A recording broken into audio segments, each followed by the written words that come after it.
Baik, terima kasih atas waktu yang telah diberikan kepada saya. Dan hari ini saya akan membahas tentang besaran dan sistem satuan.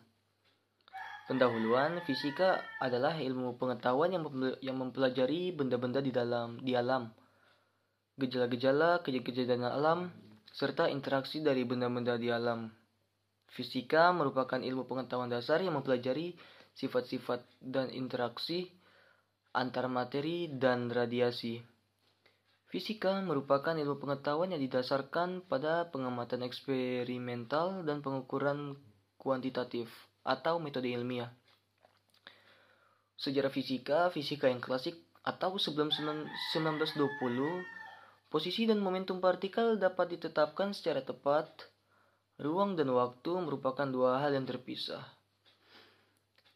Yang setelah 1920 atau yang kuantum, ketidakpastian posisi dan momentum partikel dan ruang dan waktu merupakan satu kesatuan.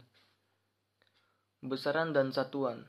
Besaran adalah sesuatu yang dapat diukur atau dinyatakan dengan angka atau kuantitatif. Contoh panjang, masa, waktu, suhu, dan lain-lain. Mengukur, membandingkan sesuatu dengan sesuatu yang lain yang sejenis yang ditetapkan sebagai satuan. Besaran fisika baru terdefinisi jika satu, adanya nilainya atau besarnya, dan yang kedua, ada satuannya. Contoh, panjang jalan 10 km, 10-nya yaitu nilai dan kilometernya satuan. Satuan adalah ukuran dari suatu besaran yang ditetapkan sebagai satuan. Contoh, meter kilometer jadi satuan panjang. Detik, menit, jam itu satuan waktu. Gram, kilogram, satuan massa, dan lain-lain. Sistem satuan ada dua macam. Yang pertama, sistem metrik. A. Meter, kilogram, dan second atau singkatannya MKS. Dan B. Sentimeter, gram, dan second atau yang disingkat dengan CGS. Yang kedua, sistem non-metrik atau sistem British. Sistem internasional atau SI.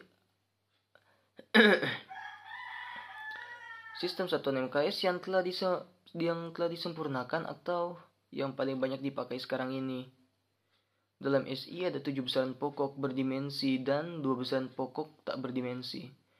Ini 7 besaran pokok dan ini besaran pokok tak berdimensi. Dimensi. Cara besaran itu tersusun oleh besaran pokok guna dimensi. Yang pertama, untuk menurunkan satuan dari suatu besaran. Dan yang kedua, untuk meneliti kebenaran suatu rumus atau persamaan.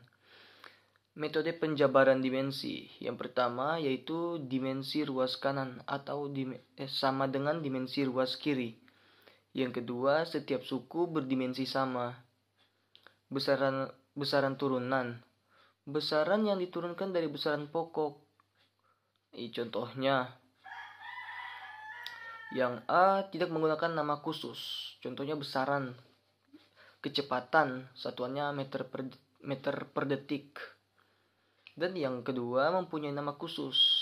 Contoh besaran gaya, satuannya Newton, lambangnya N, dan lain-lain. Besaran turunan dan dimensi. Ini contohnya.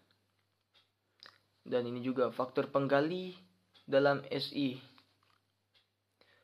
Ini contoh soalnya.